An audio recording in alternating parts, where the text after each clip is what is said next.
Welcome to PodCapers, the official podcast for a place to hang your cape.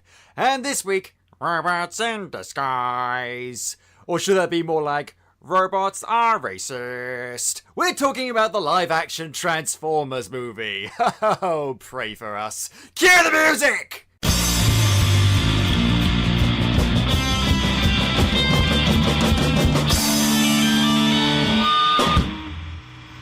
Hello there, Capers, and as I said, welcome to PodCapers, the official podcast for a place to hang your cape. My name is Scott James Merridew, and this is the show where we talk about various geek and nerd-related topics, and I'm joined each week by a very special, different guest. Now, I don't know if you've been listening, Capers, but I've had a rough time of it lately. Did a whole time-traveling thing, went to like a nightmarish future world, a nightmarish sort of present world. It was a whole thing. So I'm taking it a bit easy this week, and I'm going to have a bit of help doing so because what's an easy episode of PodCapers? Ranting about an easy target, of course. So that's why we're talking about the dreck that is the live-action Transformers movies. And to do it, I am helped by my resident Transformers expert. You know him by now, Capers. Give it up for Mark Russell! So you mean to tell me that when you went back in time, you didn't consider wiping out these movies? Okay, look, I had my own priorities, Mark. Oh, okay? Of course you did. Wiping Disney off the face of the earth. Of course you did. Okay, how many bad Disney movies are there? There's a lot. How many bad Transformers movies are there? 1, 2, 3, 4, 5. Okay? So, like, ratio. Like, I'm not saying they're not bad. I'm not saying we don't deserve better. I'm just saying, you know, I mean, which would you do? Would you stop the Titanic or would you stop the Holocaust? That's not fair. That's not fair. I'm comparing Disney movies to the Holocaust. That is really not fair. I do apologise. But apologise. I'm apologising to the victims and the survivors of the Holocaust, Mark, Hey. not to Disney. I know. Jeez. For goodness sake. But yeah, these Transformers movies, they're not good, are they? That's an understatement. And yet somehow they are box office successes. The box office successes because it's of whoosh bang crikey fun. That's it. It's just like it appeals to the masturbatory man-child in all of us that thinks, oh, robots fighting each other, this should be fun. But here's the thing, Mark, not everyone is like us. Not everyone has this effervescent thing called taste. And some people can just go and watch a movie that has lots of explosions in it and enjoy it. And you know what? That's fine, I guess. Some people out... Yeah, if you're mad. But, these people don't mean any harm. They're just helping to perpetuate a never-ending cycle of diminishing returns in terms of quality and film studios treating their audiences like they're morons. That's all they're doing. It's just, contributing to the death of art. That's all. Nothing important. Art, more like fart. It's a fart attack. That's the sort of joke they were making those movies, Mark. You're better than that. Fine, they were using... this was a demonstration of gaseous entertainment. How's that? It's pronounced gaseous. But the point is... Yes, the point is they're not very good, which is... I mean, it's a story about robots that can transform into other things fighting each other. I mean, it's not exactly Shakespeare to begin with. You can do a lot with it. Transformers has done Shakespeare. Yeah, I mean... They've had characters of Shakespearean quality. But most in the comics and cartoons, but none can be found in these movies. Yeah, and it got to the point, Capers. I have seen Transformers, the first live-action movie. I've seen Transformers Revenge of the Fallen, and after that I thought, you know what? I'm done. I just saw fucking that one guy from that one Coen Brothers movie go underneath a big giant robot's testicles, and that was it for me. I was done. I'm done. I can only take so much, Capers. My sanity is hanging by a fucking thread, and the Transformers movies were threatening to shear it off with a pair of garden clippers. So my sanity must be a bit more restrained because I have sometimes to sit for all 5 of these Richard movies. Yeah, and you might be thinking... Why, oh, why? Yeah, I know, right? But you might be thinking, like, Capers, why now? Why talk about these movies now? Well, in a month and a bit, we're going to have a new Transformers movie, a Transformers reboot, Bumblebee, and, I mean, like, fool me once, shame on you, fool me twice, shame on me, but at the same time, Mark, Bumblebee looks pretty cool. It's because Michael Bay is only in the producer's chair and Travis Knight is directing. Well, I don't know much about Travis Knight, but here's the thing about Michael Bay. I mean, he can ruin things just by his presence. Like, he did not direct, like, Teenage Mutant Ninja Turtles Into or Out of the Shadows or whatever it was called. Ugh. But that movie was still shit and had his fingerprints all over it. Though it did have Krang in it. That was quite good. I looked forward to seeing Krang in live action for a long time. So? Yeah. Okay, so it had Krang in it. Great. Krang was shit. He turned up like twice in the whole thing, had no real definable character aside from a weird purple goopy alien. And I want to invade Earth for reasons of meh. And yeah, so you had Krang, great, but who the fuck cares? Like, Suicide Squad had the Joker in it. I fucking love the Joker. Wasn't a good Joker, so why do I care? Like, having the character itself isn't enough. You need to actually fucking do stuff with them. And that's these movies in a nutshell. Michael Bay thinks that he puts Optimus Prime and Megatron and fucking Dino robots and Kelsey Grammer in these movies, that'll suddenly make it magically good. No! Because, like all good things, you need to actually fucking do something with them. If I, like, crafted the perfect hamburger, juicy, seared Angus steak beef, lovely Montreal Jack cheese, crisp lettuce, juicy tomatoes, garnished with the highest of ketchup, and a lovely toasted brioche bun, and then I just sat it down on the table and did fucking nothing with it and just stared at it, that would kind of defeat the purpose of it. It needs to be eaten. If you're gonna have something good and going to the time of getting something good, fucking do something with them. Do something good with them. Otherwise, it's just a waste of everyone's time. This statement was sponsored by McDonald's. McDonald's wishes it had burgers as good as the one I just described. But the point is, these movies, like, it's the whole thing that I think a lot of Hollywood studios don't quite get now, is that brand recognition is not fucking enough. Best case scenario gets bums on seats, but it's not gonna fucking keep them there. If you want repeat business, if you want something to last and continue to make money, you need to do something with them. Marvel has brand recognition, but people keep going to see those movies because they like the characters, and not just because they recognize them, but because they like them. It's one thing to recognize a character, but if you recognize something that you don't like, that's not a pleasant experience. If I recognize someone on the street that bullied me in school, that's not going to be like a fun time for me. No, probably not. No, for God's sake, I understand that studios want brand recognition because they want that business. And you know what? If that's as much as I want original stuff in it, great, fine. But if you want people to go to stuff because they recognize something, you've got to actually make it worth seeing in the first place. Okay, You've got to. These Transformers movies aren't worth seeing. If you really, really, really desperately want to see a live-action Transformers movie, watch the first one and then you're done.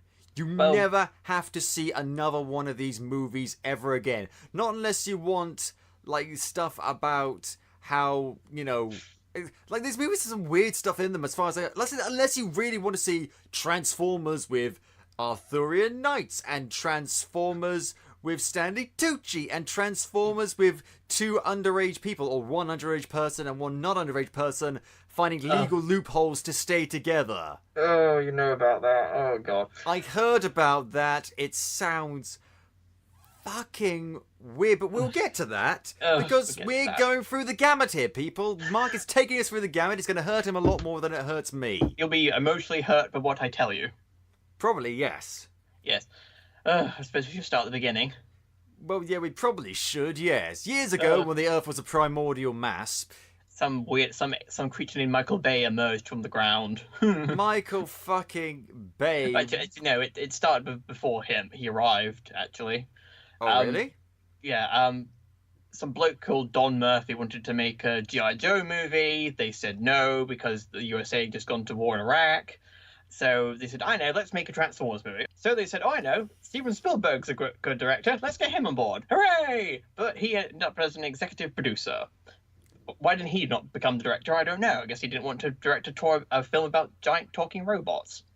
So Spielberg's on board. They come up with an idea of very family, like a boy in his first car. Okay, that works too. And the car just happens to be a robot. So they hire Alex Kurtzman and Roberto Orsi to write the screenplay. Oh, the Brothers of Death! Yay!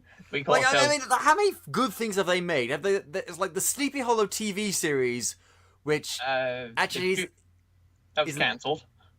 Oh, it was cancelled, and B, it's not that great. I mean, it's not bad, but let me put it this way: I've tried multiple attempts to get into it because I like the characters and I like the actors playing them and I like the stories. And it's got that creepy sort of safe horror vibe that I actually really like. Mm-hmm. But honestly, I just get bored of that series so quickly, so easily. They also produced Transformers Prime, which is one of the better Transformers cartoons. So that's not bad. Were they involved in the live-action Power Rangers movie? I don't think so. No, they weren't. The live-action... All the Power Rangers are live-action, but... You know. I know, you know what I mean. Apart from that, I think that's about it. That's about the only good stuff they made. Yeah, it's insane. So they got involved, Joy. Yeah, so they wrote the script. Apparently, the first version was actually pretty good. Apparently, because that premise of like a kid getting the first car, the car turns out to be a robot. That's not a bad premise. That pretty much seems to be the premise of Bumblebee coming out. So that looks better. It looks better, yeah. So if I understand, the script was very Transformers lore heavy. It had a lot of characters in it. It was tons of fun. I tried looking for the original script, I can't find it. So there you go. And then they said, oh, well, Steven Spielberg doesn't want to direct. Who should we get? Oh, I know. Let's get Michael Bay. What had Michael Bay done before this? He done The Rock. He done The Rock, Armageddon. Like the one good thing he did was Armageddon. Armageddon out of it. Don't want to close my eyes. I don't want to fall asleep because I miss it back. And I don't want to miss that thing. I'm over it now. Okay. We still miss Bruce Willis's character in that movie. Oh, it was so... I mean, like, it's manipulative as fuck and it makes no sense because, like, why would you... It's the classic thing. This is the classic argument people say about the movie. Why would you train a bunch of oil drillers to be astronauts? Why didn't you train a bunch of astronauts to be oil drillers? But, you know, whatever gets Steve Buscemi up into space, you know, whatever. But yeah. The point is, like, that he'd already done. So this is not a person who is unsuccessful and not a person who has necessarily made bad stuff. I'm just wondering, why him specifically? Like, you go first to Steven Spielberg, that's your first point of contact, and he says no, fine. Wouldn't you go for someone who seems a bit like Steven Spielberg, who's had that sort of vibe? Because that is not the vibe that Michael Bay has. Exactly. I mean, I've looked high and low for a reason why Michael Bay was hired, but I haven't found one. And the worst thing is, when Spielberg initially offered him the role, Michael Bay put the phone down and, quoting him, he said, I don't want to do a stupid toy movie. Oh, well, he seems invested in this movie. Dude, if Steven Spielberg called me up and said, hey, you want to direct a live-action Transformers movie? I'd say, where do I sign? Yeah. Then again, Steven Spielberg asked me to direct a Smurfs movie. I'd probably do it because it's Steven Spielberg. Steven Spielberg asked me to direct a movie just like was like 160 minutes of staring at a pile of dog shit in the street. I would say yes, because maybe your burger would be a better option. Maybe yes, but not saying your burger's dog shit in the staring part. The point is that reaction, if that is indeed what happened, is A, arrogance, and B, like, okay, so he has that reaction. Let's say, hypothetically speaking, that's a legitimate, non-tantrumy, baby-like, juvenile reaction to have. Why would you then, when he eventually says yes or agrees to do it, say, okay, fine? I don't know, because Michael Bay doesn't care. I don't want to personally insult Michael Bay as a person. As I a do. director, yes, but Michael Bay doesn't seem to make movies to tell stories. He just makes movies to blow things up. Basically, yeah. And it's so why did he say yes in the end? I don't have the faintest idea. I've looked it up high and low. Apparently, he went to Transformers school at Hasbro, but apparently that went straight for his head and into the garbage disposal since he didn't seem to care about it.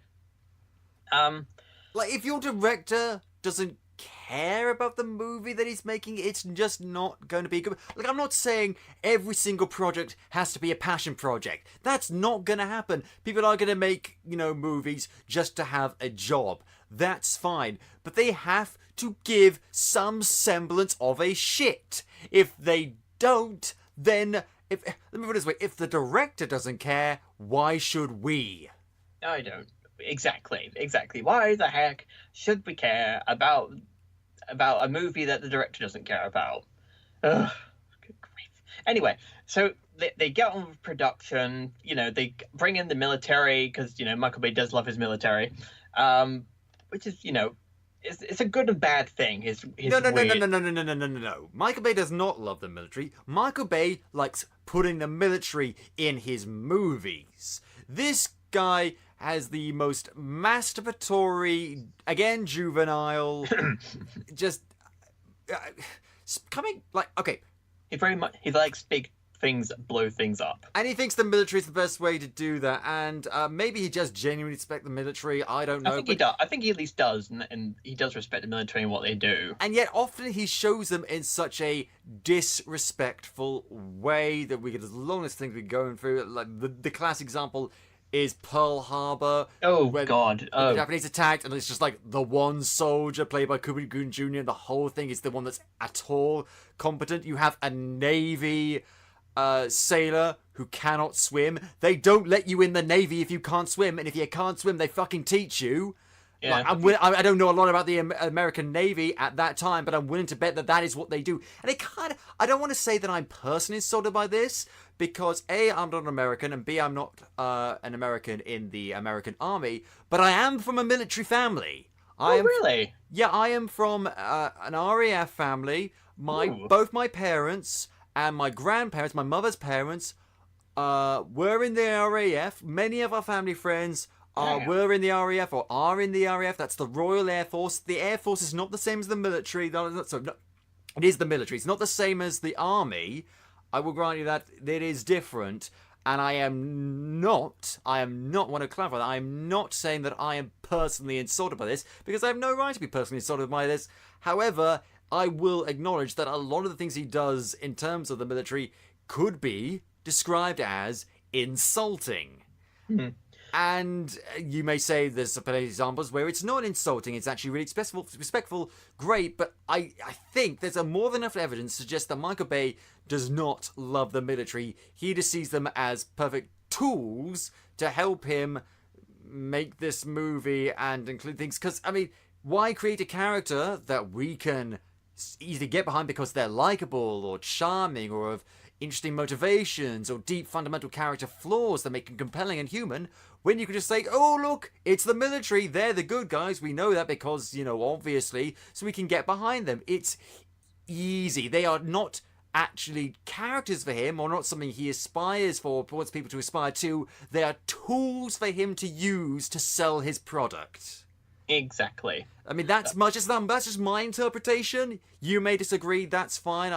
But that's what I have seen of his work, that's what it looks like. And I mean, also, like, do we really need them in these movies? At least in the foreground? Because should we be focusing on, I don't know, the fucking name title of these movies, the Transformers? Exactly. Well, first off, I'd just like to say thank you. Please send my thanks to your family for their services. Okay. It's the nice thing to do. And secondly, no one in my family. If you said that to anyone in my family, they'd look at you like, okay, thanks. I guess it's not really something we do over here. I've never. No, I know, but In all my years of being a scaly brat, that's what we call. Scaly brat is what we call. Yeah. All right, you can laugh, but that's what you call children of RAF officers who have dependents, and no one has ever said that to my dad or my mum or my grandfather or my grandmother. That is never once happened. Plenty of respect, plenty of deference, but never that. Never. Yeah, well, I just like to be considerate. Well, thank you. Your consideration. Shut up and take my Shut up and take my gratitude. Okay, bear in mind, I'm not in the military. Like, that's just the environment. You make a wonderful drill sergeant. I wouldn't know. Drop me, give me 20, maggot! Oh god! But point is, this is all Michael Bay does. He doesn't create characters. He creates stereotypes, tools that he thinks will sell these movies better. That's all he does. Like, oh, he's got this is going to be the sexy person. Oh, and this is going to be the nerd. Oh, and this is going to be the weird guy who's weirdly sexual. And they're all going to be really tanned and sweaty. For some reason. No, because it's difficult not to be tanned and sweaty because every single shot is taken place at sunset.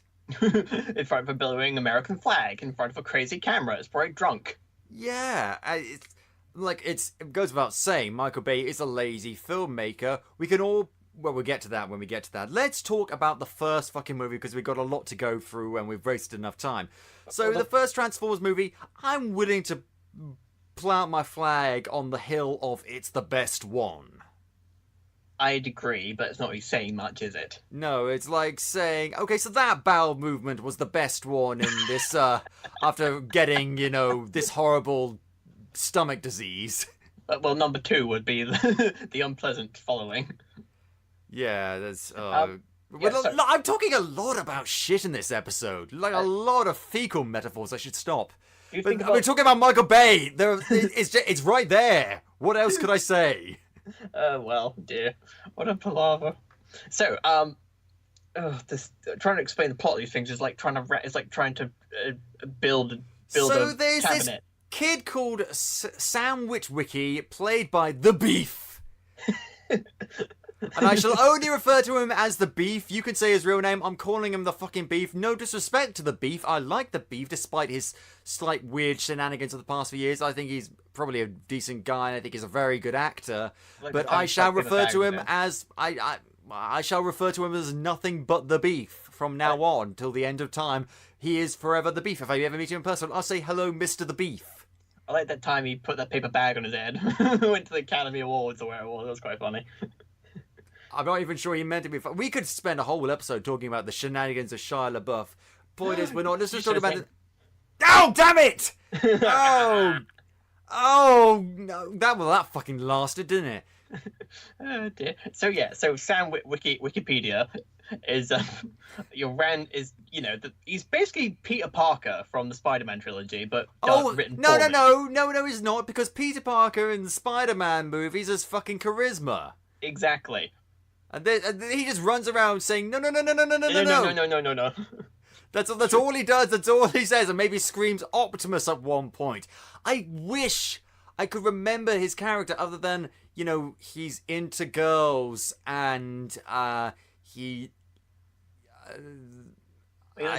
This was his parents. He's going to get his first car. He's embarrassed by his parents. That's basically it. These aren't archetypes. These are stereotypes. But anyway, it turns out his ancestor had like a bunch of Transformers scripts embedded on his glasses. Should have gone to Specsavers. Should have. He did go to Specsavers. That's where he got the glasses from. But yeah, and he presents it in like. Again, it's been a while since I've seen these movies. I don't watch them to prepare for them because, why would I put myself through that? I just got back from traveling through Timecapers. I've been through the ringer. I don't need this. You probably blew up the timeline if you had to rewatch them. If I could, I would. But the point is... Dormammu, I've come to bargain by watching these Transformers movies. No! I give up. We don't need to go back through time again. We don't need to do it. I surrender. And so he tries to sell the glasses on eBay? Yeah, he does. Because everyone's going to take some glasses, unless you're a historian. Sure, yeah, and this means that the Decepticons try to find him. Oh boy.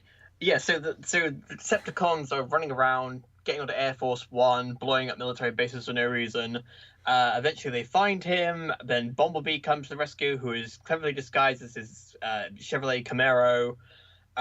Being sold by Bernie Mac. Yeah, the late, great, wonderful Bernie Mac. Because if these movies are good at doing anything, it's getting really good actors to play roles and to be in movies that they really should not be in. Like, it didn't stop with this movie. There's good actors in Transformers, Revenge of the Fallen, Dark of the Moon, Age of Extinction, The Last Night. They keep getting them because they're just like, okay, so you're Anthony Hopkins, so you're like a fucking legend. You've done dozens of great movies and great performances, and you're at the top of your game, and you're brilliant, and you're awesome, and you have this range across multiple genres and multiple films that makes you just an absolute titan of acting. Let's throw money at you until you agree to be in our project. Money. Oh, well, you want to do it like in between, doing Westworld? You want to break for that? That's great. Fine. Money. And we promise you won't have to do much. Just like if you stand around a bit. That's all. That's all. It's gonna be fucking easiest money you ever made, and then we can say we got fucking Anthony Hopkins on our movie. So how bad could it be, really? You also got Megan Fox, Joy and Rapture. Like, okay, here's the thing. Okay, Megan Fox. She can't act. There, I said it. You didn't go to a big rant about it. I said it. She can't act. She can act. There, I said it. I've seen her act. I am not going to pretend like she is God's gift to the craft. She's not. She is not Laurence Olivier. She's not a brilliant actor. She can act decently. She can act well. I've seen her in things where she's okay, more than okay. I would even say good. I would never say, oh, give this woman an Oscar, but she can act. The problem is that she needs to, be in a project that she at least somewhat cares about, that isn't just using her for eye candy, because then you can tell that she's kind of like just bored of that, and she's just doing it just like, okay, you know what you want to do, that, fine, great, it'll pay for my new house, great, fine. And then she won't give a shit, and it will show in her performance. And yeah, in that aspect, she's not a good actor. She does not act well in these movies. But I've seen her in, like, briefly in New Girl and other movies, like that movie, How to Lose Friends and Alienate People. She was good in that. She was fine in that. But then again, she does emote better than Kristen Stewart. Well, even then, Kristen Stewart isn't...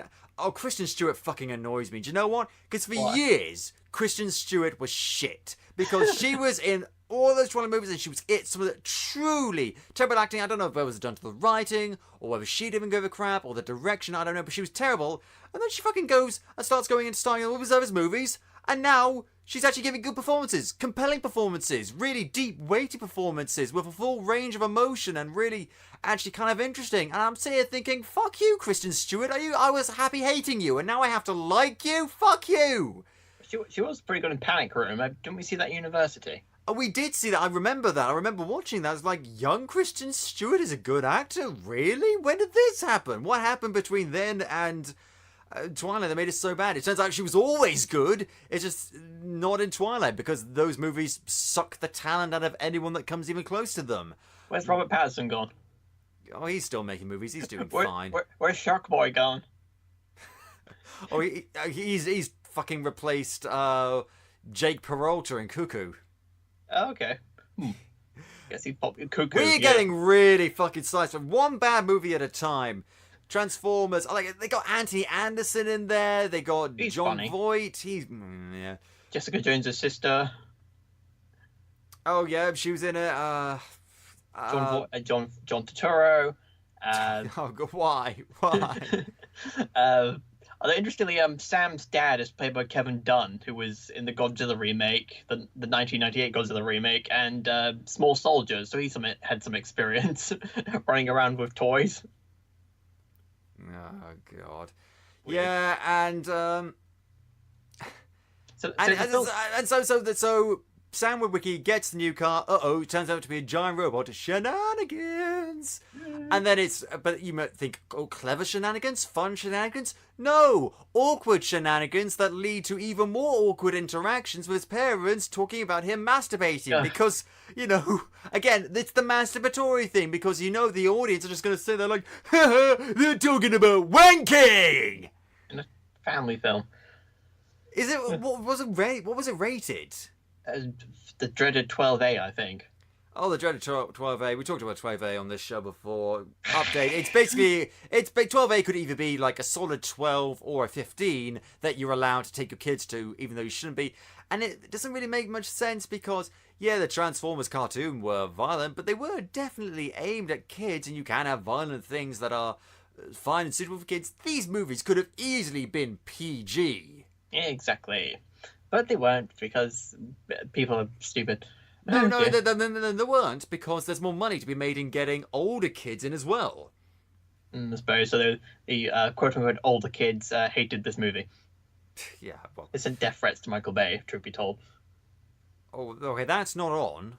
Yeah, it doesn't matter how bad a film you make, that is not on. That is never okay. Well, the biggest complaint about there's tons of complaints, but from a Transformers fan's point of view, the biggest complaints were the designs of the Transformers, and because they painted red flames on Optimus Prime's body, people were really angry about that for some reason. Yeah, but really, they justified it in the behind the scenes because they said that red comes off quite well on camera and needs to be blended with other colors in order for it to look good. So there you go. Yeah, so not only did they have a genuine reason for doing what they did, but it was just like a slight change of the design. Like this is like I'm not a big, I'm not very knowledgeable about the original Transformers cartoon, but I know the designs for most of them, or at least a few of them, especially Optimus Prime, and like the new design for him, it's fine, right? Mm-hmm. It's fine. And it's not exactly fucking the Thunderbirds live action movie redesigns where they're all but unrecognizable. It's and if you're going to send death threats, you shouldn't do that. But if you're going to, it's over the slight change in the redesign. It's not because of the horrible characters, or the horrible writing, or the horrible plot. It's for that. Like, it was never worth sending death threats. But really, for that, I don't know. It's waste of ink and paper and typing. I think some people just overreacted because I know that Transformers means a lot to people. I don't want to insult anybody because I don't like insulting people. But I do. I know. But if you overreact to necessary changes to characters from a 1980s show, it's very unnecessary and silly of them. And yet, though, on the other hand, apparently, in the new Bumblebee movie, we get a brief glimpse of Optimus Prime in the G1 variant. Yeah, all the characters are now have the G1 designs, and everyone's going mad about it in a good way. Yeah, so I don't know. Maybe there's two sides to this thing, but again, though, harassing people, bullying people, sending death threats over a movie is a fucking stupid thing to do. Do what we do. Go online and rant about it. That's what we do. Exactly. Well, again, that's the healthy outlet, believe it or not. Shut up, it is healthy. It is healthy. The downside is that all the characters, the Transformers, their designs are overly complicated. So I know that alien robots... They're very busy. Yeah, very busy. The problem is you can tell who all the Autobots are because they've got their own color schemes and stuff. You can recognize Megatron too, but everyone else, they look all the same. They're all grey and black and look like a bunch of garden utensils all fused together. So it's hard to tell who's who. Plus, most of them die anyway, like 2 seconds after they're introduced. Yeah, I'd say don't get attached to these characters, folks, but you're not gonna get fucking attached. Even the ones that sticking out for most of the movie, I never got attached to them. I didn't care about them. I think Bumblebee's the only character that's really had a following, if you know what I mean. He's very, he's the kid character, so there's that iconography and familiarity with him. But he didn't talk throughout the whole movie. Until the end. Until the very end, and then he never talked again. Well, they say that his voice box got ripped up by Megatron, but and then he randomly speaks again. She's like, okay, he can talk now. Then you jump to the second movie, and it's like, okay, he's not talking again. It's, you know what it is? It's that bit in The Simpsons where Bart goes, Ralph, I thought you were dead. Nope. That's it. That's it. Yeah, things happening for not even reasons. Although there is a funny thing Michael Bay said. Michael Bay said that he didn't want Bumblebee to be like Herbie the Love Bug because of his G1 Volkswagen design, and yet he's he's a robot that turns into a car and can't speak. Like, you know what I'm saying? Yeah, Michael, no one is going to confuse a Transformers movie with, like, Herbie Full Throttle. That's not going to happen. I'd fucking rather watch Herbie movies than go and watch this movie. Yeah, I like Herbie. So do I. Yeah, Herbie's fun. You know, it's fun with Herbie. You know. Yeah, although Bay seems to have some sort of disdain for the original G1 thing, because there's a bit where Sam's buying his car and Bumblebee smacks the Volkswagen next to him. It's like, okay, is that Bumblebee rejecting his G1 self, or is Michael Bay being a jerk?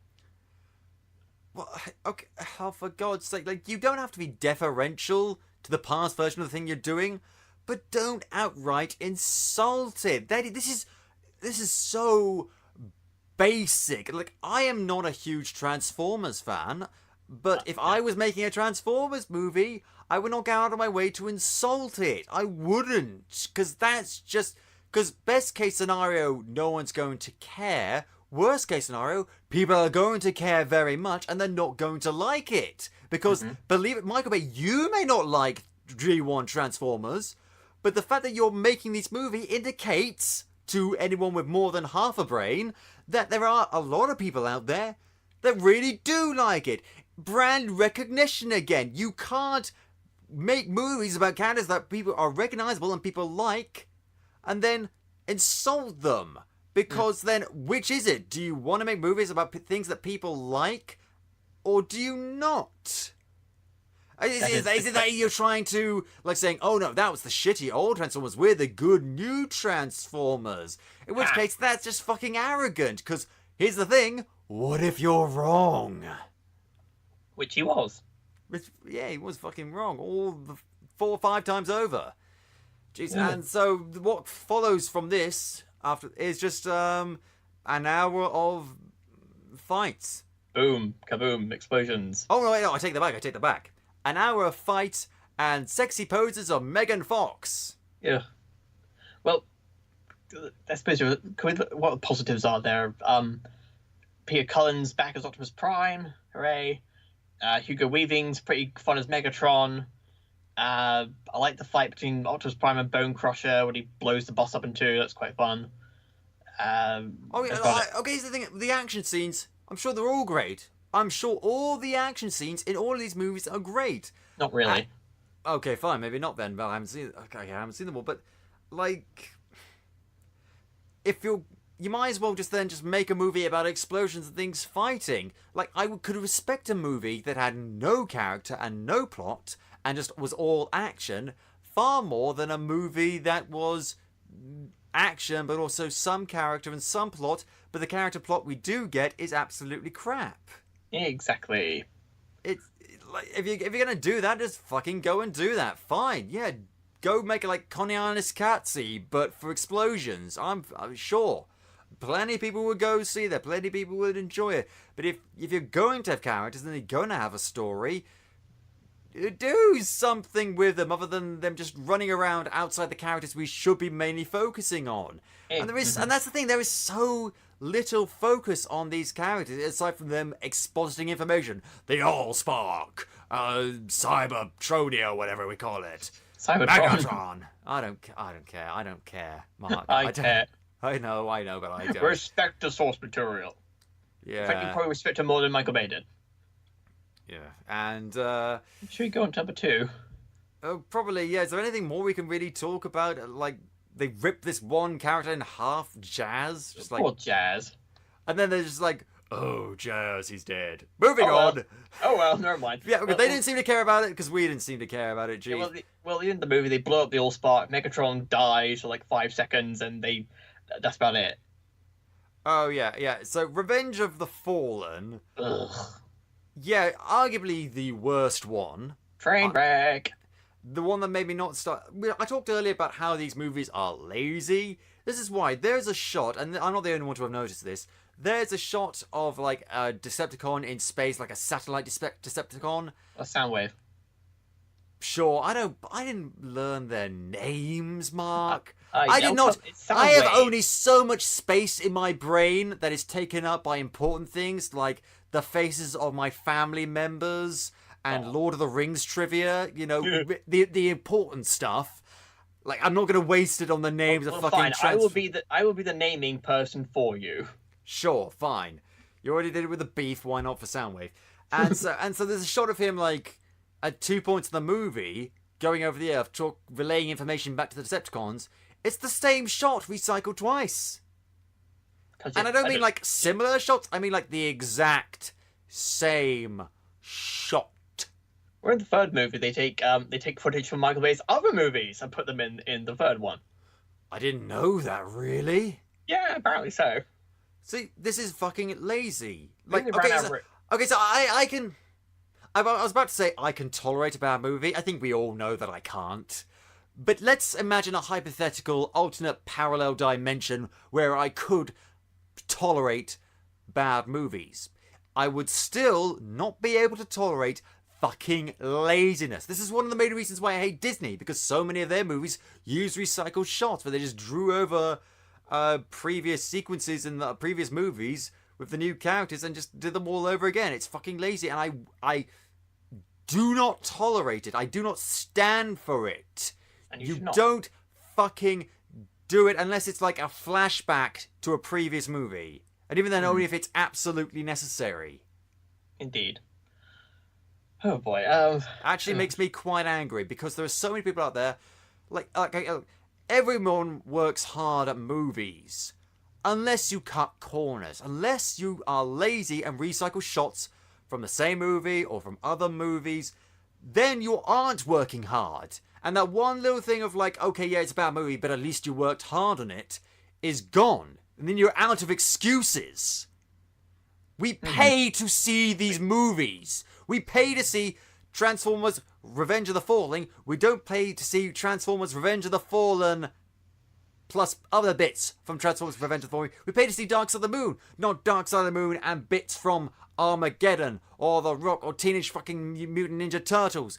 We pay for these monies. The movies are art, but they are also a product. And when you cut corners, you are selling us a defective, cheap, nasty product. And it's not on. I'm not joking about this. It's molten slag, to quote Transformers itself. Not even that good, because you can't do anything with molten slag. It's like a fucking... It's like if you say, okay, like go to toy shop, like say, okay, I'd like a toy, please, for, I don't know, my nephew or something, it's his birthday, and they hand you like a fucking Happy Meal toy. It's like, there, that's good. No, it's not. I paid you like 10 quid. I want something a bit deep. I don't know how much toys cost. Come on, but it's been a while, Capers. It's been a while. Enjoy the toy, little creep.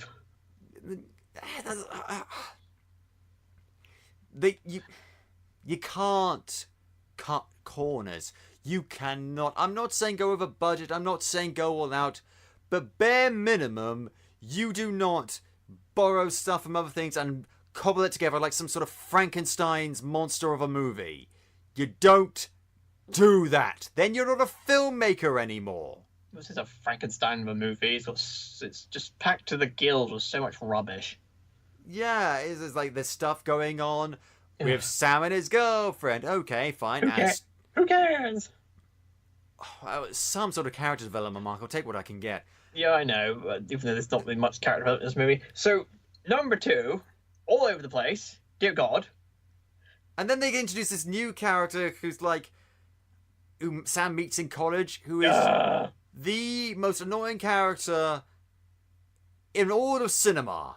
Like, Jar Jar Binks wishes he was like this character, because at least Jar Jar Binks fucking does something at the end of the Phantom Menace. Like, he takes out, by accident, granted, like 1 or 2 droids. He contributes something to the overall story. This guy just acts like a douchebag in the beginning, like an entitled, arrogant douchebag, and in fairness, he is called out on that. And then later on in the movie, he just panics and wigs like, but then later on, he's like, okay, you know what? I want to help. I want to be useful. I want to actually try to help. And it's better. I thought, okay, so they're redeeming the character. They're actually going to do something with him. No, he's just there to be fucking wig out and be fucking annoying and sweaty. The best part is when John Terror tases him. Like, shut up! But God, I can't. Why did they take him with them? Leave him behind. Dump him on the side of the road in the middle of the desert. I don't care. Leave him behind to die. Yeah. And then they bring his parents back into it. It's all sort of thing. And there's stuff going on with the Transformers. And is this the one where they bring in Buzz Aldrin? That's the next one. Okay. We ain't got that yet. Wow. And then they have so now try explaining it. there's these 2 characters. Oh no. There's these 2 characters. No. Skids and Mudflap. So, Mark. They were Michael. I just want to confirm they're Michael Bay's creation. His alone. Oh, so they weren't in the original cartoon. Well, character names are passed around a lot, but no, these versions of the characters weren't in the original cartoon. Okay, alright. So there was like a Skids and Mudflap, but they weren't these characters. But not these tossers. So, they caused a bit of a controversy, didn't they, Mark? Yes, because I know let's make these characters interesting. I know, let's make them ghetto, racist, black stereotypes as bad as you can get. Yeah, and it's pretty fucking disgusting. Embarrassing. Embarrassing. Embarrassing is one word you could use. One word I would use is racist. Racist, dumb, horrible. Yeah, but above all that, it's racist. It's no kidding. And it's blatantly racist. It's astoundingly racist, with no hint of irony or tongue-in-cheek, or not that would make it good in any way or acceptable, but it would at least qualify it. No, it's just out and out racist. Like, look at these characters. Aren't they fun? Like, it... No, these are racist. Like, even if you don't know that they are stereotypes of black people, you know the stereotypes of someone.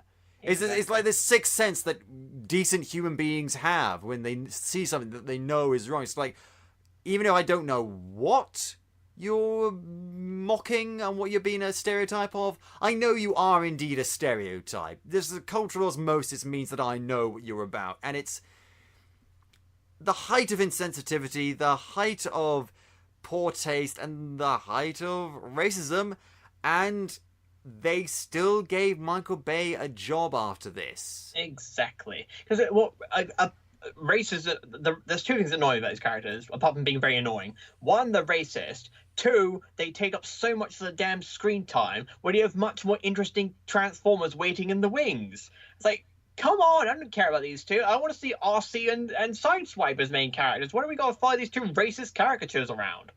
It's like if in Empire Strikes Back they said, okay, we could follow Han and Luke struggling to survive in the snowy tundra of Hoth, but why do we focus on Ed and Bert, the two lovable Tauntauns, in the distance? Oh God! And they're both speaking lingo. Yeah, it's awful. It's fucking awful. If this is a Sunday of shit, then they are the cherry on top. God. Actually, no, take that back. There's two cherries on top, and they're the fucking testicles of the fucking giant monster. Oh, I hate that version of Devastator. It's appalling. It's insulting. Because you bring it. Because Devastator is like one of the most best characters in the show. He's like 6 Transformers that all merge into one, and they make him this big giant hulking vacuum cleaner that has testicles. Why do people listen to Michael Bay? What purposes do giant wrecking balls serve as testicles? Why do cybernetic organisms need genitalia? And none of the Why vehicles... would you, if they did need genitalia, would you show that? And what? None of the vehicles that come into the scene even have wrecking balls on them. So what? Do Michael Bay add it in post-credit? Like, oh, I know, that thing's menacing enough. Let's screw it up by giving it a giant pair of wrecking balls. No, he put it in there because he thought, well, the audience will find this funny. I Because didn't again, find it this funny. is the level of intelligence we're dealing with. And I'm not saying that audiences will find this funny, although the box office return seems to say otherwise. No one found it funny when I saw it. Well, fair. There you go, then, because it's a combination of appealing to the lowest common denominator, but also that's the level of intelligence that Michael Bay thinks his audience have. That's what he thinks people will find funny. And regardless of whether that's true or not, that's insulting. It might turn out to be true. It might be that is exactly the level of his audience intelligence, but assuming that in the first place is selling them short. Exactly. I did not come here I did not see these movies to see wrecking balls. I did not come to see these movies to watch a woman get high on marijuana. I did not come here to see wheelie humping Megan Fox's leg. I did not come here to see a widescreen shot of John Turturro's butt. I came to watch a film about Transformers. Because, and you know why he got those things? Because Michael Bay has no interest in making a Transformers movie. He's interested in making a movie featuring all of those things that just so happens to star Transformers to get people in seats. Oh, and then, because apparently this film was a victim of the 2008 Writers Guild of America strike. The script is all over the place, and the titular title, I don't know how to pronounce it. The title of the film is Revenge of the Fallen. The Fallen is supposed to be this fascinating character in the Transformers continuity. He's basically the Judas of Transformers mythology. He is the ultimate. He's the ultimate betrayer, the first Decepticon. He betrayed their god in order to serve Unicron, who I've talked about before, Orson Welles guy. And here he's kind of he's Ra from Stargate. And like, okay, fine. He built the pyramids. He's got a secret super weapon under it that can suck out the sun. They build him up. They tons of building up to him. He can emanate fire. He's got psychic powers. He can do all kinds of awesome stuff. They finally bring him in the final big fight. So everyone fights him. I'm all over this. Optimus kills him in 2 seconds flat. Yeah, he's gone. He punches his spark out, rips his face off, and the most hated, treacherous, most powerful figure in Transformers mythology is dead in 2 minutes. That was easy. That was easy. That was easy. That was easy. That was fucking easy. I know I can't get as mad and angry as you are, but I've been so enraged by that. You sound enraged. Sorry. And Megatron Optimus Prime kicks Megatron's ass first because Megatron's back from the dead. And then he basically cripples Megatron and blows half his face off. This is Optimus Prime we're talking about. Oh yeah, don't stop me now. Optimus Prime, throughout these films, slowly turns into a warmongering, screaming, bloodthirsty lunatic who wants to wipe out his race from existence. And that would be a very interesting character development. Perhaps they don't do it properly. They don't do it until the 5th movie. Yeah. This is Optimus Prime. I don't want to see him murdering people, because there's a bit in the first fight scene where he's shot down a Decepticon, and he's like, they take them into questioning stuff. He's like, any last words? And he just shoots him in the head. It's like, what?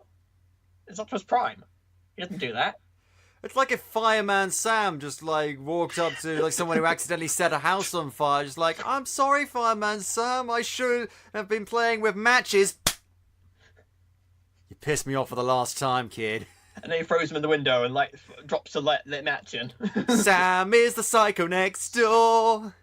Burn. This film should burn.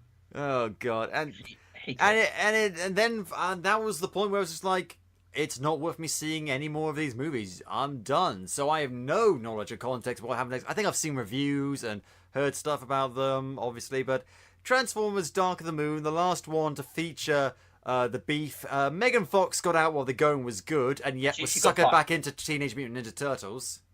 She was actually fired. Oh yes, because she called Michael Bay a Nazi, and You said his film directing style was like talking to Hitler or something like that, and Steven Spielberg didn't like that. which is fair enough, I think. Like, I'm not saying Michael Bay is a good guy. I think we've established he's racist, or at least didn't realise Not he was very being good. racist. He's very insensitive, even if he doesn't know it. Very insensitive, obviously very arrogant, and just not a very nice guy, and definitely not a good. Oh, I'm sure. Like, if you're going to compare someone to Hitler, make do sure that. that Just you shouldn't, and B, like, if you're going to, make sure they're actually like ultra right wing, white supremacist, nationalist douchebag. You know, like Trump. Exactly, because I don't like Michael Bay as a film director. I'm sure he's a perfectly nice guy in real life, but even then, don't compare a random film director to the most hated man in history. Well, not even the most hated man in history, like the most evil man. Michael Bay, as far as we know, has never killed anyone. Yeah, He's plus not wiped out millions of people and invaded multiple countries and established a horrible, bloodthirsty, dictatorial, authoritarian rule. Plus, if he was truly, if he was a white, if he was 100% racist, he wouldn't cast black people in his movies or Hispanics or whatever.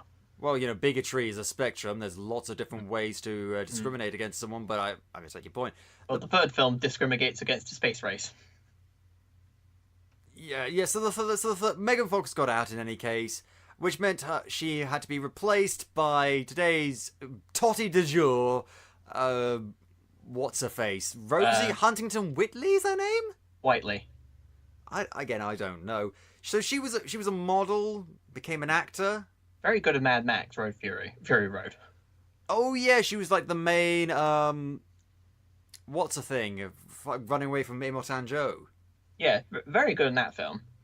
She was very good in that film. Nothing against her as an actor personally, but I haven't seen a performance in this, so I don't know. Oh, I don't know. It's a bit cut. She's likable. She's likable. She's got some stage presence, but it's not much to say. Yeah, because her having a character obviously was not a priority for Michael Bay, because he just needed someone for Sam Witwicky to be with who was really attractive. It could have been played by anyone. Well, the first shot we introduce her is we follow her bum up the stairs, and she's half dressed. That shows you, like, I mean, there's nothing. Okay, it's entirely possible that you can have a really interesting, deep, multi-dimensional female character, and the first shot you see of her is her ass. There is nothing wrong with a character being sexy in a movie. There is a problem with a character being just sexy, and that being the primary reason why she's there. That is the problem. I'll give it the film. It actually has a coherent plot, more or less. Yeah, I know. Really? Yeah, really. Yeah, what is the coherent plot? Please tell me. I'll decide whether it's coherent for myself. Okay. Well, okay. So I'll give it this. The film actually starts with a pretty good replication of the 1969 moon landing. It's pretty good.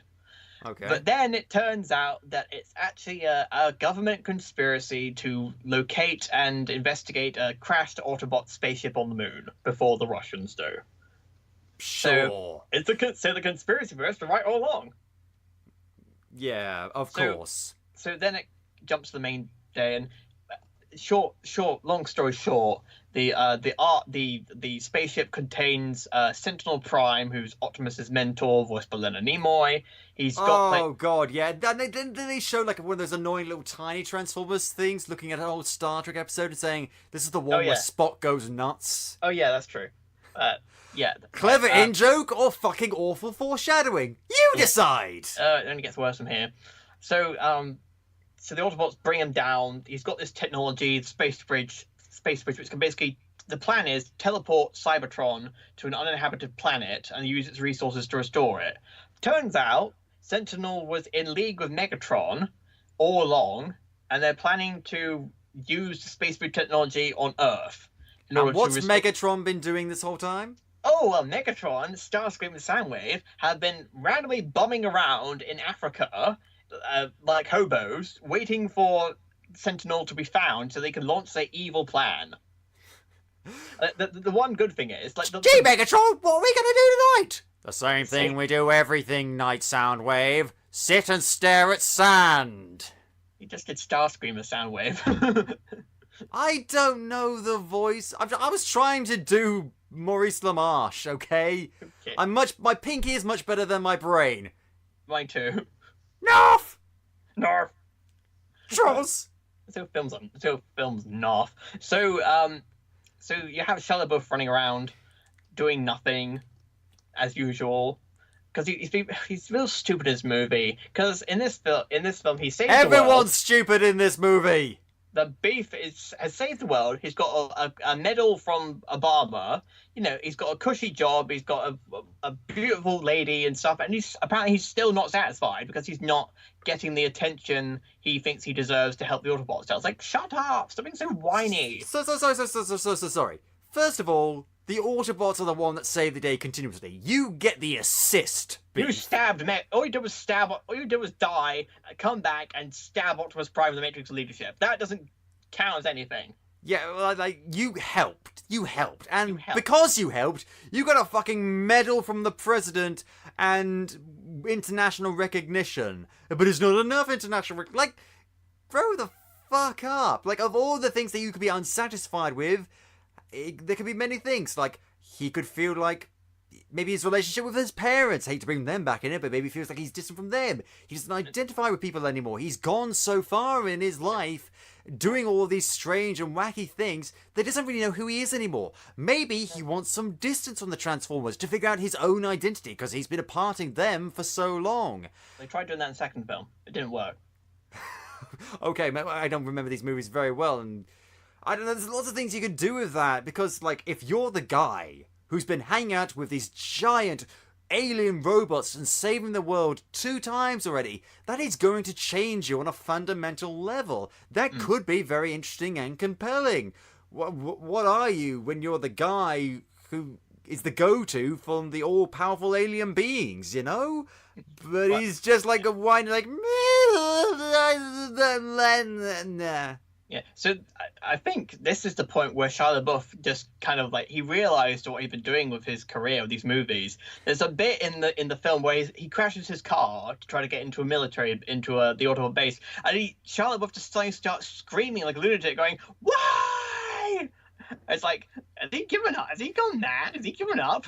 Why am I doing this? Seriously, I didn't have to put up this shit with this shit on Even Stevens, dear God. Because it was this. I think this was the cutoff point. All the films he was doing before it, because he was really huge, wasn't he? Then, yeah. as soon as Transformers comes along, he's like. Well, he's a bit of a recently. He's been a lot of, like, he's done some good performances, low-key really good performances in some other movies. I haven't seen all of them, but apparently. Do it!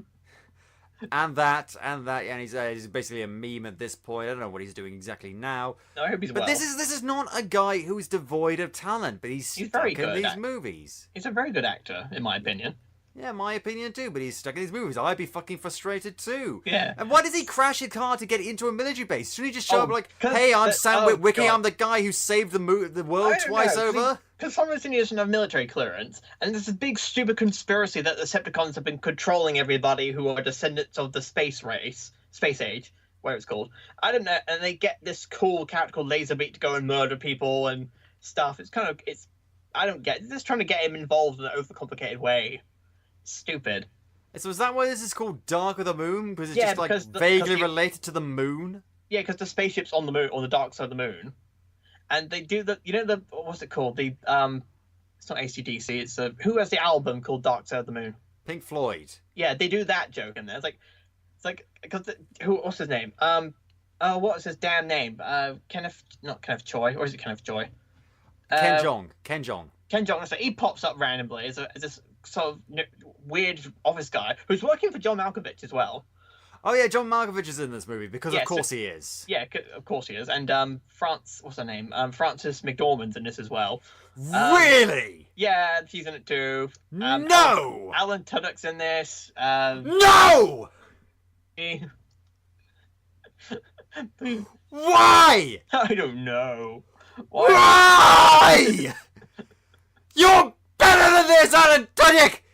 You're better than this! I don't care how many times you've been in DC projects, you're better than this! Well, his character's interesting. At least he's this weird character. He's very... They're all weird! They're all weird! Oh yeah, and the part about Buzz Aldrin, when he randomly walks, it's like, is that Buzz Aldrin? What's he doing here? Because Moon and they God. could get him, and like he just like guest spots. He's done guest spots in like a few know. things. He did like in like I think there was a sitcom in the 80s called Punky Brewster. He was in that, and he was in the ending of Mass Effect and a few other things. Like Buzz Aldrin, he'll occasionally turn up for things. He rocks. And in fairness, like I've seen the scene with him in that, and it's just like he's just lovely in that. Like what? Is that okay? It's kind of cool. Like Buzz Aldrin and Optimus Prime are in the same room, but like, what is he doing here? You just your entire greatest effort in your life has now been reduced to a conspiracy theory. And consider the fact that he has punched people, literally punched people in the face. I talked with that when we were talking about a previous episode. Yeah, he's actually punched people in the face for saying that it was a conspiracy and that he's a coward. Like that's why. In his defense, that jerk in the video was harassing him. Yeah, I mean, I do not encourage violence in any way, shape, or form. But I'm not going to condemn Buzz Aldrin for punching someone who said that he was a coward for not going to the moon. Oh yeah, so let's jump back to destroying this movie. It just occurred to me, they film in Chernobyl. What they filmed in Chernobyl or seen is set in Chernobyl? It's in Chernobyl, at least I think it is. And they is it filmed in Chernobyl or is it set in Chernobyl? It's filmed in Chernobyl. They had the Ferris wheel and stuff. Okay, thank you for clarifying. Yeah, but the problem is I can't remember it or not, but I think they said Chernobyl was caused by Transformers as well. Because apparently Transformers have shaped everything. What isn't caused by the Transformers in these movies? Transformers are responsible for, like, my milk going off this morning. Probably. I know you did a sound wave. It wasn't me. Not my fault your milk's rubbish. Jeez. And, what else did they do? There's something out. Never mind. Who cares? So they bring Cybertron to Earth, which again, because this film's stupid, doesn't knock Earth out of its orbit. You know, two planets. Because that's what happens when two large gravitational objects come close together. This is basic. I am not a physicist, and I know this. Oh yeah, and then the government, because they're idiots, these Decepticons are trouble. I know. Let's shove the group of heroes who can save us into a rocket and banish them from the Earth. And then Starscream blows up the rocket in imagery that's very similar to is it the Challenger? Yeah, it's like, I mean, that was horrifying to watch. Like, are you kidding me? You're now parodying the Challenger as well. I mean, it's entirely possible that wasn't intentional, but then given it like it. Yeah, well then I wouldn't put it past Michael Bay. Let me put it that way. I would not put that past him. That is again fucking insensitive. Dear God, is there anything good in this movie? The ending's not bad. I know why the ending is bad. Do you know why I know the ending? Because I do know that Optimus Prime and Megatron have their final climactic duel. For 5 seconds. And then he's dead. Yeah, but I will give them this. There's a really fantastic stunt they do where they put the like Shia LaBeouf and all the military men, they put them in this like giant building, and the whole thing was on like a turntable. So they moved the whole skyscraper, the fake skyscraper around with all the actors falling around inside it. I thought that was pretty impressive. Oh, that's in the part of the set design. You need to clarify this, Mark, seriously, because I thought for a second that all the characters were literally standing in the building that in this world was built on a fucking Lazy Susan. No, sorry. I thought, why would they build that? What possible purpose could that happen? Sorry, what's the architect been smoking that day? I don't know. Sorry, in context, a Transformer was bringing down the building, but production-wise, they were in a giant, giant turntable sort of thing. So the building was spinning up, was kind of slowly rotating, and all the actors inside were tumbling around doing their own stunts. Well, okay, cool, great, fine. Then in the last 5 minutes, you thought I was mad about what they did to the Fallen. I wanted to ram my head through the screen. So what they do is, Cybertron's above the Earth. Okay, fine. There's a central beacon thingy they can use to stop the space bridge technology. They get that, they blow it up. Cybertron kind of implodes, sort of. And no damage sustained to the Earth in that time. No, not at all. So then Optimus comes in. Sentinel Prime kicks his ass. Megatron pops up, shoots Sentinel. It's like, It's like, don't mess with me. I am Megatron. And then what happens next? Oh yeah, when Cybertron blows up, Megatron is the one that says, "I think we should form a truce, Prime. After all, what would you be without me?" Then Optimus, you know what his response is? He decapitates Megatron. So yeah. And okay, then, two things. First of all, two things. First of all, what would you be without me? Well, a lot more secure, a lot more safe, and a lot happier, to be honest, Megatron. But, like, your truce, as in you're surrendering? I mean, okay, if you promise not to kill any more humans, fine. Because from what I got, Megatron's actually been more of a good guy than Optimus has, because all he's wanted to do is to save Cybertron, even at the cost of humanity, I suppose. Oh my god, he's Zod! Yeah, he's Zod, exactly. So, you know, Optimus kills Megatron, and then, using Megatron's gun, he executes our defenseless Sentinel Prime, who's begging for forgiveness. Because Sentinel was desperate to save his planet, so that's why he turned evil. Yeah, I mean, I do bad things to save the Earth. Like, I wouldn't be proud of it, but, like, if the fate of my entire species rested on my actions and the entire planet, like, that's understandable. It's not necessarily condonable, but it's understandable. Mm-hmm. But that kind of understanding, that kind of empathy, that kind of emotional depth can't exist in a Michael Bay movie. Exactly. So, you know, you have to kind of force it. Yeah, I had to pretty much imagine and create it myself. It's like, okay, so they're doing this and doing that, but even though they're not.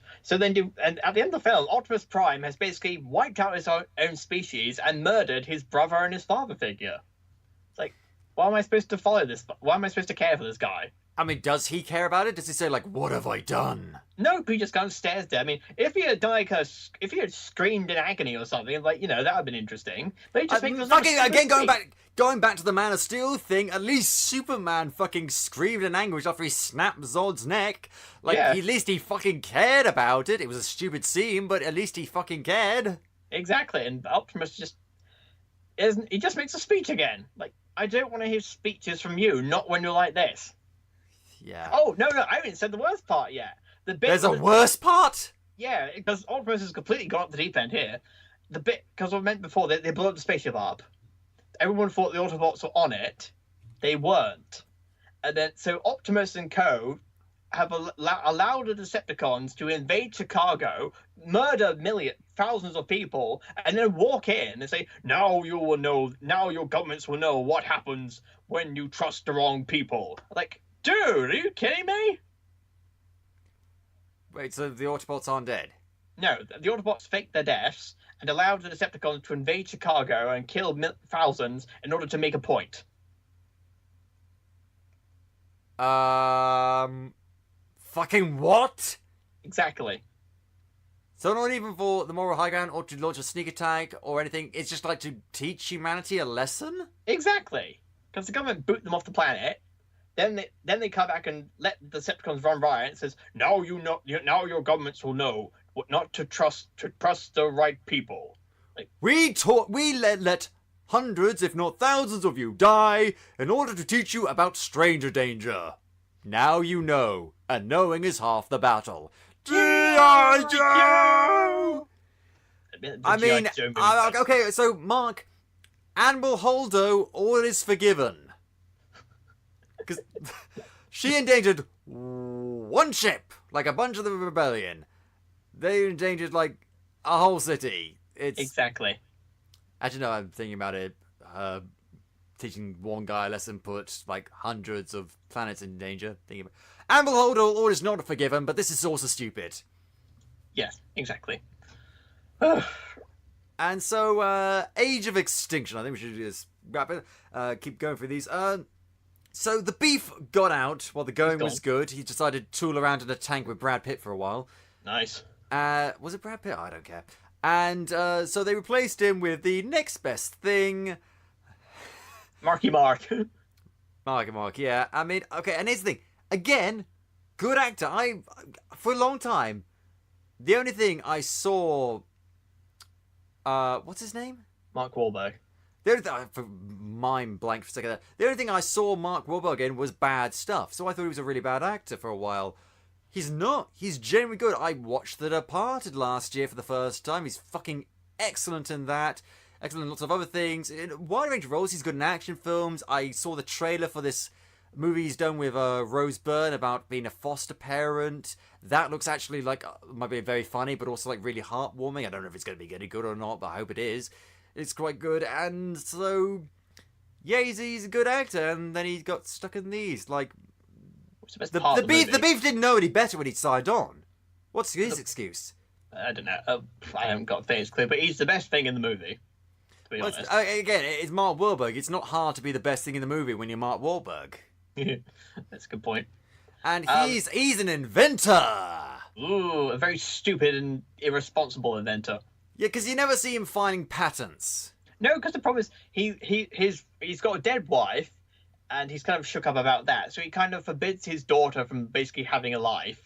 He hasn't sold anything. He doesn't have any money. So, and he's basically relying on, everything will get better eventually, optimism, in the hopes that things will go right. Oh my god, he's the dad from The Little Mermaid. You cannot, he's a human, you're a human, he's a transformer. Oh god. I don't care. I fucking care. Like, fucking hugs you, he squishes you. No. Come on, kid. Oh, but no, it's much better than a transformer, Daddy. No. I'm just going out, being a 15-year-old girl, a 16-year-old girl, going 17. out with a fucking... Sorry? 17, actually. That's beside the point. Going out with a... How old is the other guy? 20-year-old Irish guy. Wait, so is she 17? Isn't that, like, the age of consent? No, apparently it's illegal. 18, I think, is the age of consent in America. Of course it is. Of course it is. Because... But that's not the point. The point... I mean, it's still weird. Like, why couldn't they just make her, 19? That would have solved the problem. Yeah, but no. Here's the thing, though. They doubled down on this. So, first of all, when I was 20, I wouldn't have dated a 17-year-old, because a 17-year-old probably still have been in school, and that's, it's not the worst thing in the world, in our country at least, but it wouldn't have been good. In that country, legal, okay. And they would have said, okay, so these two aren't going to be together, we're going to rewrite that. Or they would have kept it in the movie and said, okay, but they aren't going to get together. No. They come up with convoluted legal reasons why it's okay for this 20-year-old to be bonking a 17-year-old. Ugh, Texan Romeo and Juliet law, whatever that. Why would they put it in? So stupid. Why did they have that law in the first place? That's what I want to fucking know. Is that a real law? Apparently it is. So you can't have consensual sex before the age of 18 unless you use a legal loophole?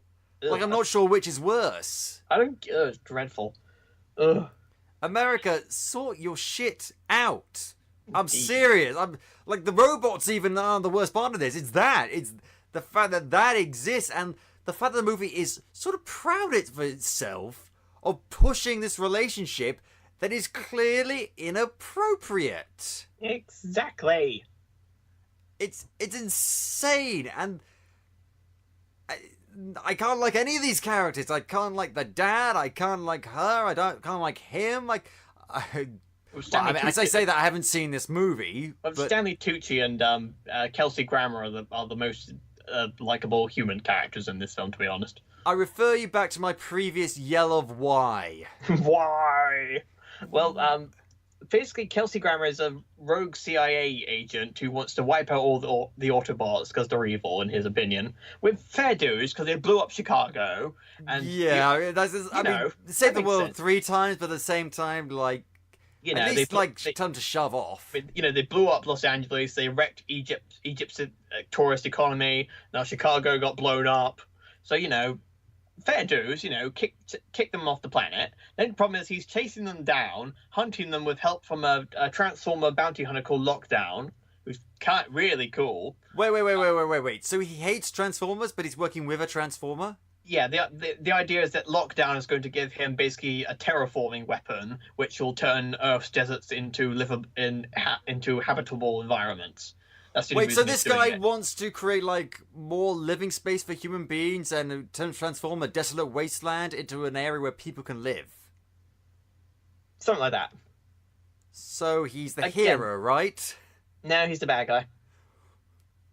So, What? Yeah, and also in the other corner, Stanley Tucci is this kind of like Steve Jobs type caricature, who's again the best character in the film, who is the lockdown is hunting down the Autobots, killing them, and they hand over the corpses to Stanley Tucci's company, who melt them down and use their technology to create their own Transformer drones.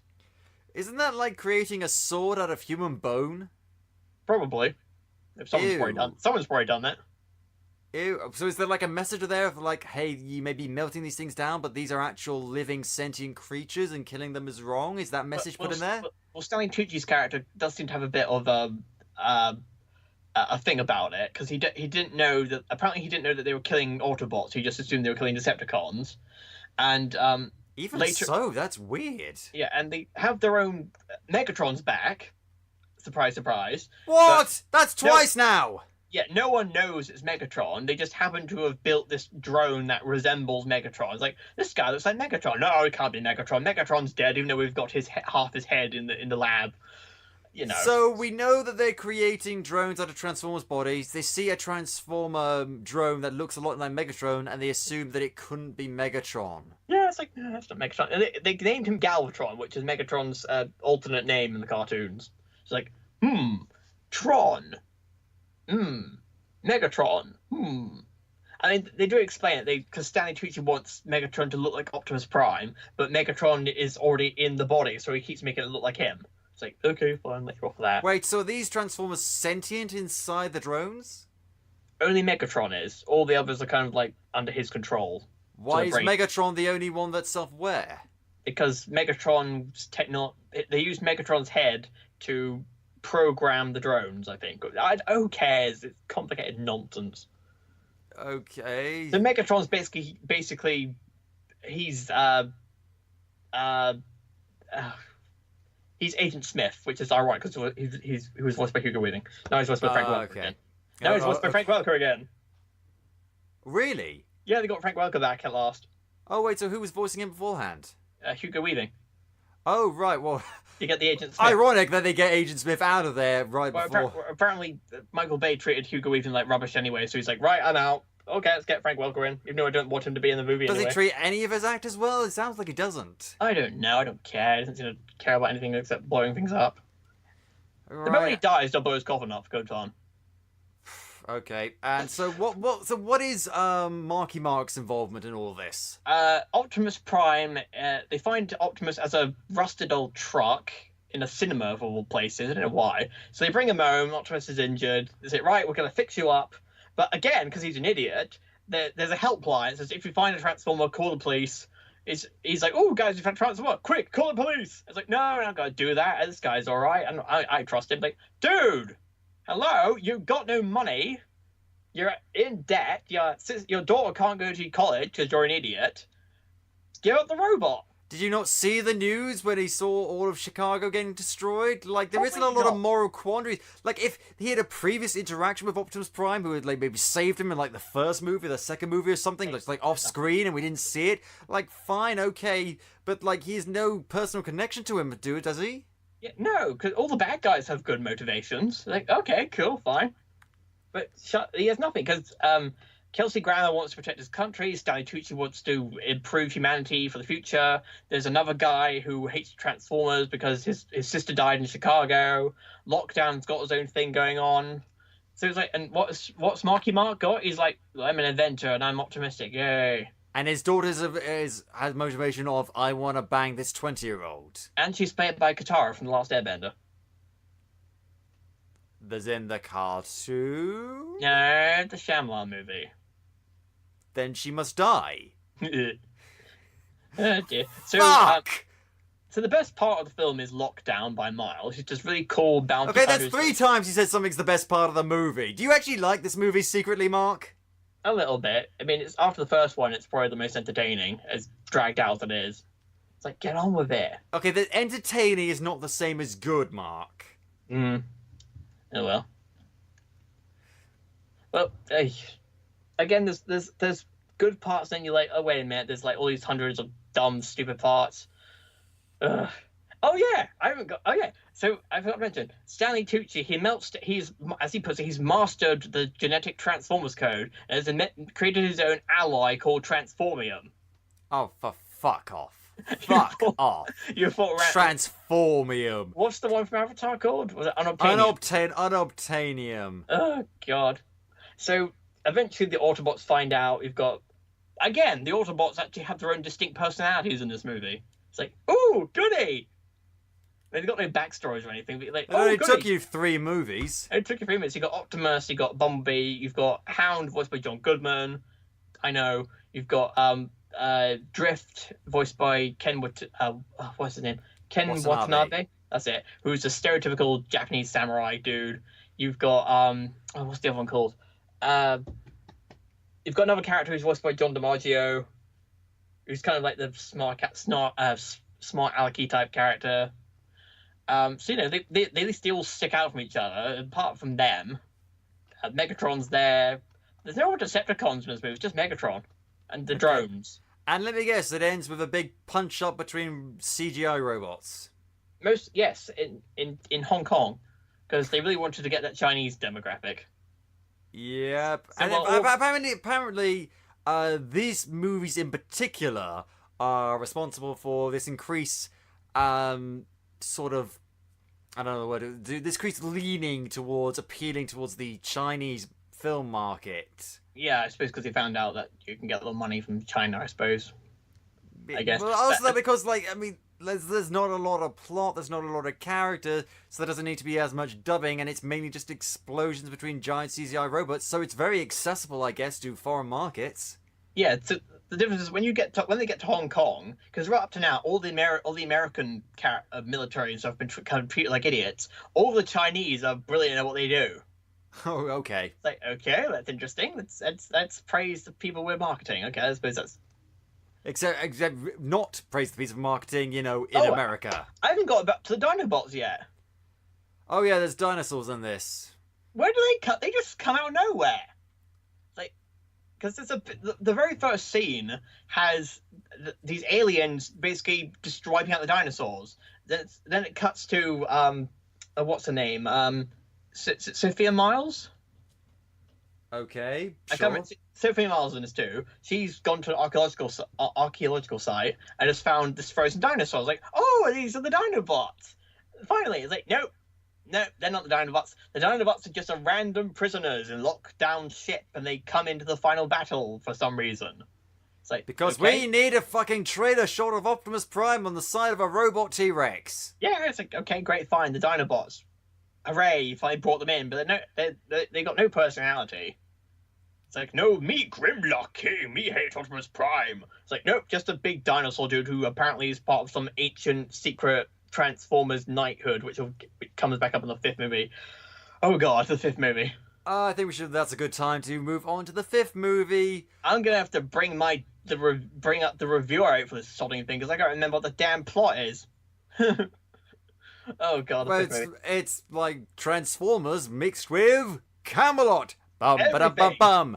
We're Transformers of the Round Table. We just transform when we're able. We poop and all our cables. I don't know. Shoot, start scream and have some tea, and then we'll blow things up. We're the worst things ever happened to this franchise. Something like that. Okay. One second though, let's not go to Cybertron. It is a silly place. So forget that. Let's not go to Cybertron. Cybertron comes to Earth. Despite being blown up in the 3rd movie. Looks pretty good for being blown up. Oh. One piece, wait a minute. Do they even care at this point? So we had a conspiracy involving dinosaurs. We had a conspiracy involving the pyramids. We had a conspiracy involving the moon. We had a conspiracy involving fucking Sam Witwicky's grandfather. What's the conspiracy this time? History is a conspiracy. Everything in the world is a conspiracy. Everything. It's because it's a setup for what they were originally going to do with the franchise. Where to begin? Okay, so the film begins in the Dark Ages. King Arthur is real. Merlin is played by Stanley Tucci as a drunken reprobate who's not a magician. Right, I thought he was in the last movie. He's back, but now he's playing Merlin for some reason. Okay.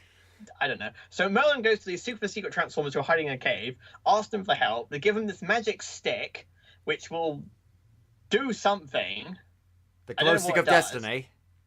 Yeah, the glow stick of destiny. So then it's kind of this cool bit where he jumps on board this Transformer, which becomes basically King Ghidorah, and they go and help King Arthur fight the I don't know, Saxons or whatever. I was like, okay, that's kind of cool.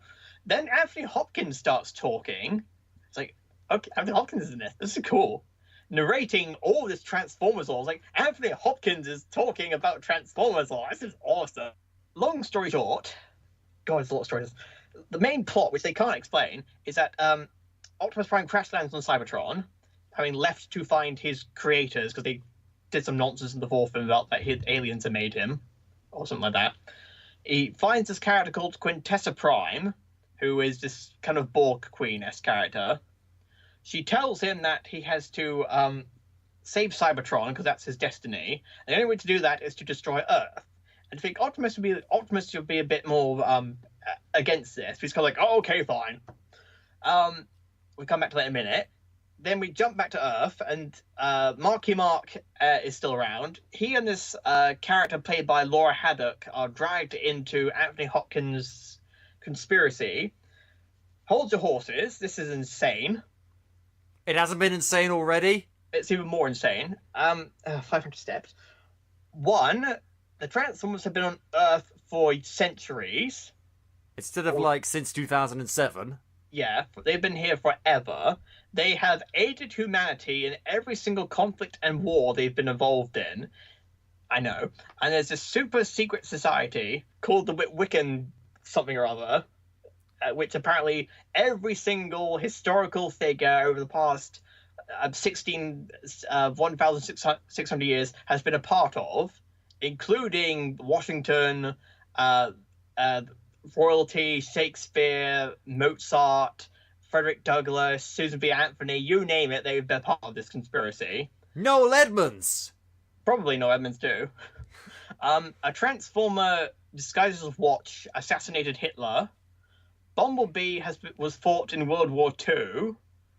I don't know. You would think the people would remember that. I don't know how it's going to work with the Bumblebee prequel.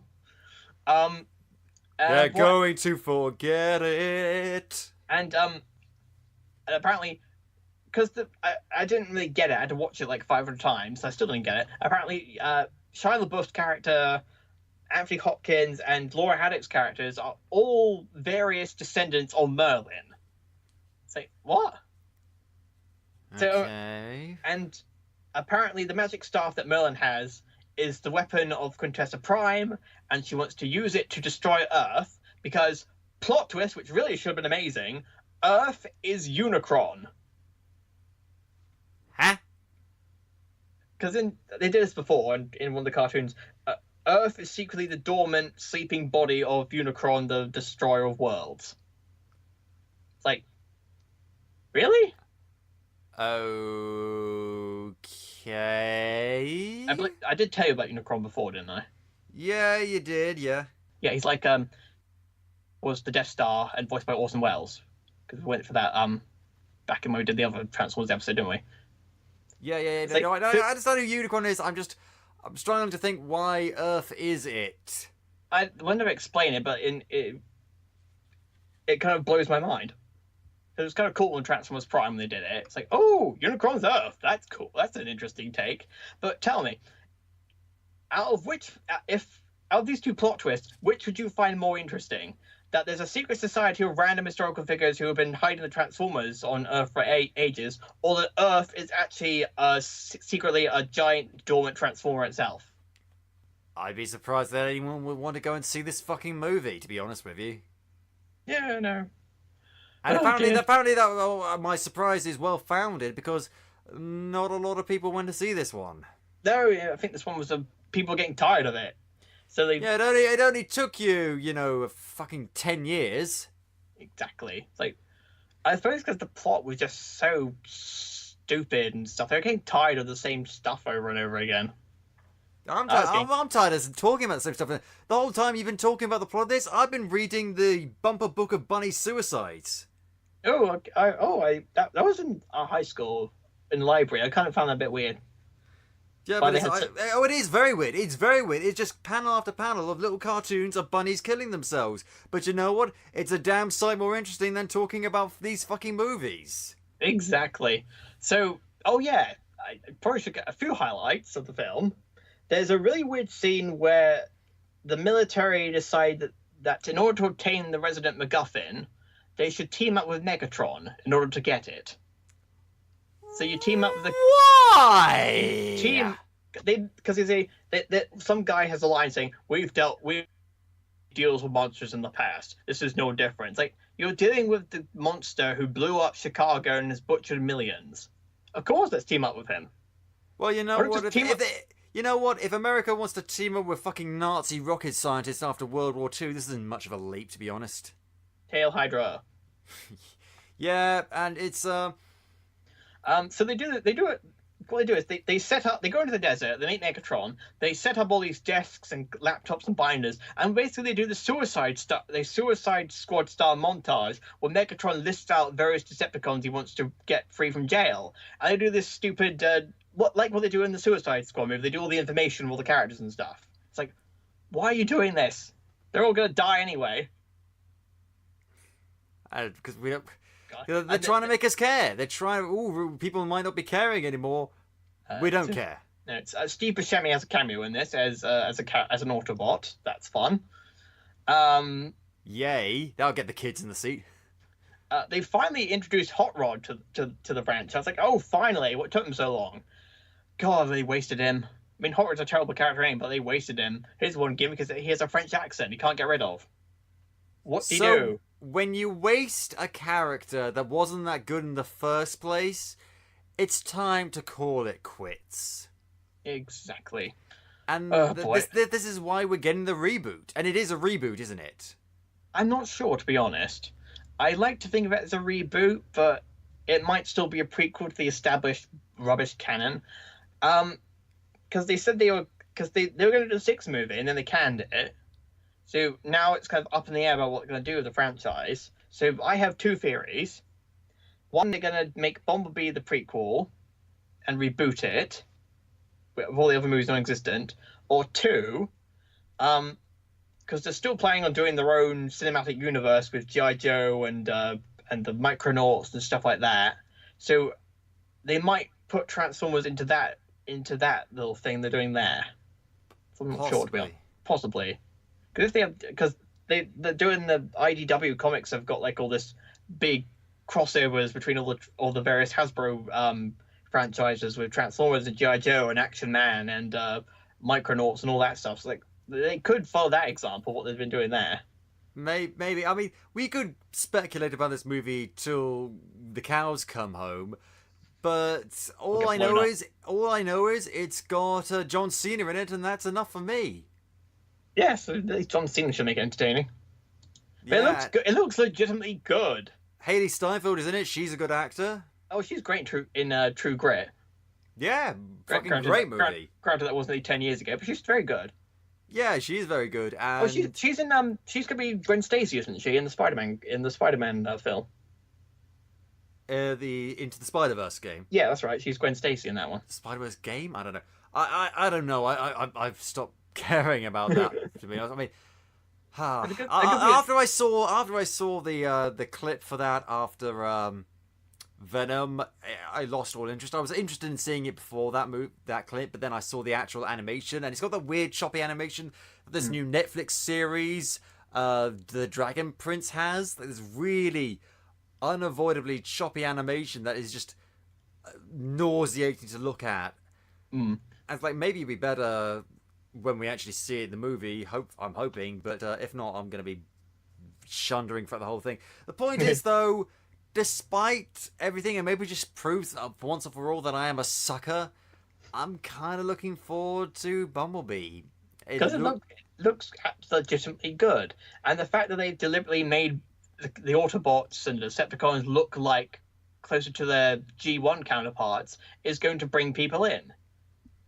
Because they got the iconic characters. Oh, look, there's Soundwave and Shockwave and Starscream, and Optimus Prime looks like Optimus Prime, and it's on Cybertron, and Bumblebee looks kind of, he's not murdering people. Like, yay! And you sort of talked about Travis Knight, the director. What's he done?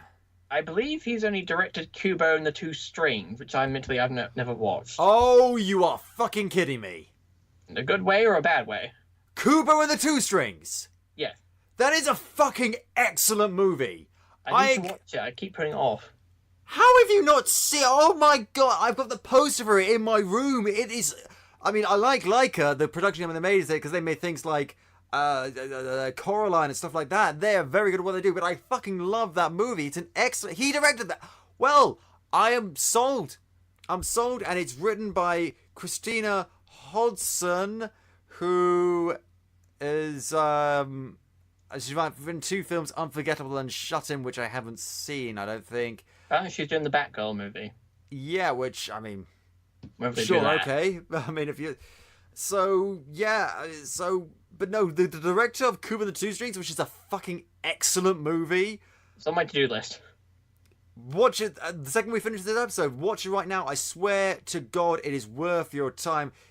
Oh my God, you've seen all the Transformers movies, but you haven't seen Kubo and the Two Strings, Mark? I know. I know. I was gonna go watch it when it came out, but I kind of forgot. I didn't have time to do it. Jeez, man, jeez. I will watch it hopefully before Bumblebee comes out. Yeah, and I think we could speculate again, as I keep saying, about Bumblebee all this time. It does not have a good history behind it. The fact that it's produced for a lower budget, which Might be a good thing. might be a good thing, might be a bad thing, who knows? But the smaller scope means maybe greater focus, who knows? But the point is, I do want it to be good, because if you're going to reboot something, or soft reboot it, or whatever, it should be with the aim of fixing something that was broken, and hopefully it will fix it, because then we get good Transformers movies. I'd far rather they continue make good Transformers movies by rebooting it than we never get Transformers movies again. So the future is potentially bright, but it's one of those things where I think the constant the constant outcry against these movies, to the point where even fans of these movies didn't show up to watch the last one. Hopefully that'll make the people making this movie, who made the movie, wake up and think, okay, we need to actually try. We need to just actually try. And when you put the effort in, sometimes that's enough. Not all the time, but sometimes. Because none of the previous movies, none of them, Transformers, Revenge of the Fallen, Dark of the Moon, the other 2, none of them had any effort put into them. Well, they had some effort, but they didn't have enough effort put into them, as evidenced by the actions of Michael Bay. So, when you put the effort in, maybe that's just what we need at this point. Because maybe it'll be good, maybe a bad, but at least we could say it'll have effort in it. This is hopefully, because this is the last chance I'm giving this franchise. Not the whole thing, just the films. Because if Bumblebee sucks, then I'm done with it. I'm not going to go see any more. So they could make a sequel to Bumblebee, and it could be brilliant, but you won't know because you won't see it. I don't know. Hopefully, Bumblebee will probably be good, but that's the thing. You see, that's the thing with brand recognition. If you keep on making crap with characters people love, they are more likely not to see it. Brand recognition, people, the studio executives think that it's a sure thing, it's a solid bet, it's guaranteed to get bums and seats. But it's also twice as likely to get bums out of the seat. Yeah, because I don't know if I'm going to go see Aquaman, because Justice League was so boring. Yeah, I'm probably going to have to see it, but that's the thing, you see. When you have an established track record of just relying solely on people knowing about these characters from other things, and you keep on making them crap, it's going to drive away business. And I'm speaking to them right now from a business perspective. It is bad business. When you have something that people love and you make a bad product out of it, it's bad business. Worse than if you make something that no one knows and make a bad product out of it. Because word of mouth especially nowadays, kills movies in the crib. It really does. With, like, people can go see a movie and tweet while the movie is playing about how shit it is and inform half the world. This, and I think a lot of studio executives, some of them get this, a lot of them really don't. A lot of them are stuck in the old ways of thinking, and they think, okay, we just get the Transformers and all the Superman and Batman and all this shit out. People will go and see it. They'll go and see it at first. But people catch on. They catch on pretty fucking quick. And if you're lucky, you'll last 5 movies, which is very good for a lot of people. But by that point, you're expected to keep on making movies. It can't just end at 5. You've got to keep going and going and going. And then you suddenly find yourself in the doldrums when no one gives a shit. That Marvel done fucking more than 5 films. They're well into it, and the interest keeps on going. There's a reason for that. And going and going, and there's a reason for that. If you're going to include characters people know, you have to give a shit, you have to try, you have to care, and you have to be fucking respectful. Michael Bay is none... Or go home. Michael Bay is none of these things. That is why he's not making them anymore. I don't care if he's a producer or not. No one is going to let him touch these things in the director's chair ever and again. If he does, you just know we're going to be there to call him out on it. And on that note, I think we're going to end the show. Thank you very much, Mark, for joining me today. Always a pleasure. And if you enjoy the show, Capers, please tell your friends, shout from the rooftops, and if you haven't already, go back and listen to some of our other super episodes, like our history of Transformers episode we had with Mark here, and if the talk about all the moon shit really interested you, maybe go check about that thing I was talking about earlier, Apollo, episode on that. It's far more enjoyable than these movies, let me tell you that. And you can listen to the show on iTunes, Podbean, YouTube, Spotify, or at PodCapers.com. We have a Patreon. Check out the rewards, patreon.com/AP2H1C. If you want to get in touch with us, suggest show topics, or maybe come on the show yourself, you can find us on Facebook, Twitter, and Instagram at AP2HYC, or email us at podcapers@AP2HYC.com. Thank you very much to Dan Harris for our logo, the lovely microphone, the red and blue 3D glasses, those are mine. And thank you for listening. This has been PodCapers, the official podcast of a place to hang your cape. Cue the music!